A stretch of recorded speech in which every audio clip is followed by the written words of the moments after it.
Hello, it's me again and my awesome cat. And he watched too much real TV, so now it's turned himself in real TV. Yeah, sorry I'm laughing to my own jokes. Okay, so why we here? Today I'm gonna teach you some tricks and logic.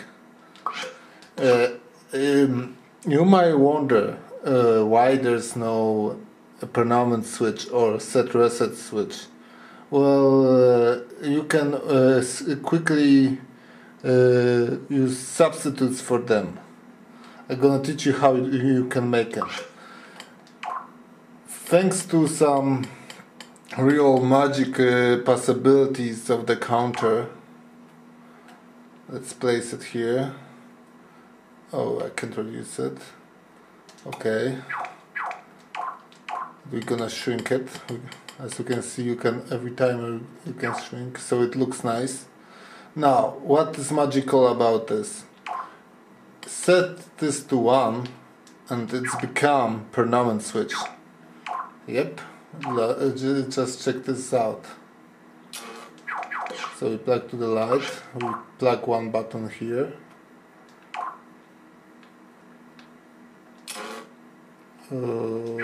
Yeah, okay. And now, boom!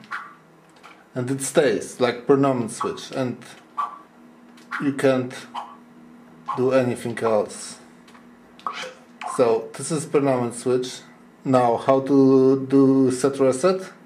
Very simple. Simply plug the reset counter on the counter set to 1. And now we got set reset. Why set reset is useful still? It's because toggle, you got one input and sometimes it's hard to manipulate the state of the toggle. So it's set reset is sometimes simply better solution. There's also other way. If you are thermomaniac and you want to use less thermo, if you plan to plug to the set reset switch a NOT gate, you can simply substitute. You can simply plug the set reset by using selector and set it to 2, and you also gonna have a set reset switch by plugging the states to the inputs each button. What is interesting about this solution, you got negative value and set reset value, right? And now it's sending 1 on the second output. What is interesting, this is the real world solution on the set reset. This is how real world set reset looks like. Real world set reset have inputs set and reset, and have result normal and inverted one. So if you don't want to waste thermal on the NOT gate, you can simply use that. But counter solution takes less thermo than that. If you don't using NOT, it's better. Also, it's look nicer since it showed the state on its plate. So let's back to the counter. There's other trick with a counter. I call it one shutter. One shutter. Let's shrink it to 1. But it's one shutter. We plug this here. And we plug output to the reset and plug it to now consistent switch. You got consistent signal, and in some situation the consistent signal might be a bad idea, since you got other signal. For example, for selector you want to change the state, but the other signal is consistent. So you can solve it. I will show you examples soon. So As you can see, it turns consistent signal to the one shot. This is why I call it one shutter.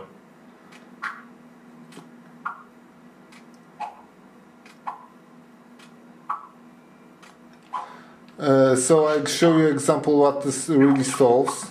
I made here a selector of the lights for demo, connected to shoulder buttons of the joypad, and like you can see, we can change the state of the selector. But when I send consistent signal to the last one, other signals, see, not changing the state of the value. So this is where one shutter is very useful.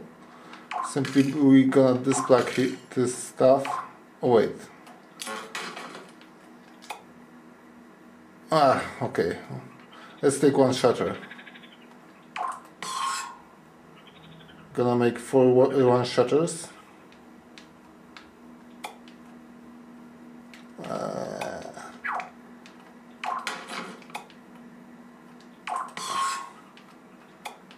Gonna plug all the shoulder buttons to the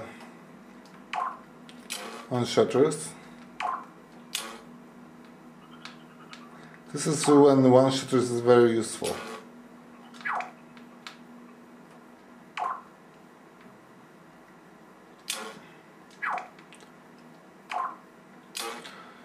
Also, for example, for teleportation, if you want to send some kind of reset signal to all other objects, for example, the trigger event is grabbing, and you got 2 players, so you need to avoid the situation when 2 players grab the object and transmit this reset signal. So it's better. So then one shutter solved this out. Okay, whatever. You probably don't understand what I'm talking about. Okay, so now, something is wrong here. Huh? Oh yeah, I forgot. What the hell, I plugged this in here. This should go here, and this should go here. And as you can see, oh, I plugged this. Sorry for errors.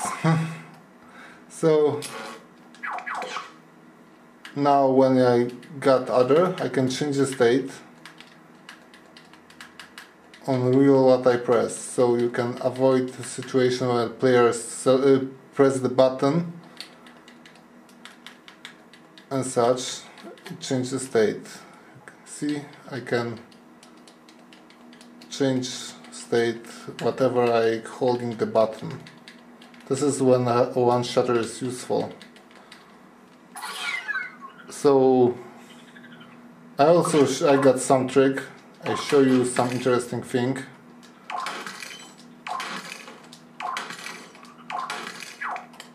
The timer, when you set the timer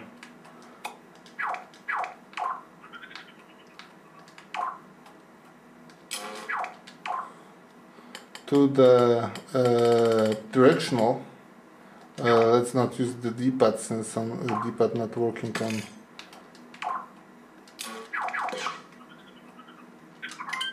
I mean, okay, you can. This works on directional and speed.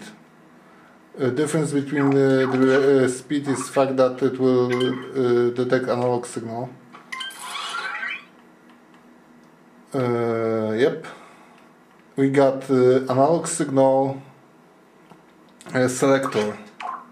That's interesting thing, and we're gonna demonstrate this by simply plugging this here.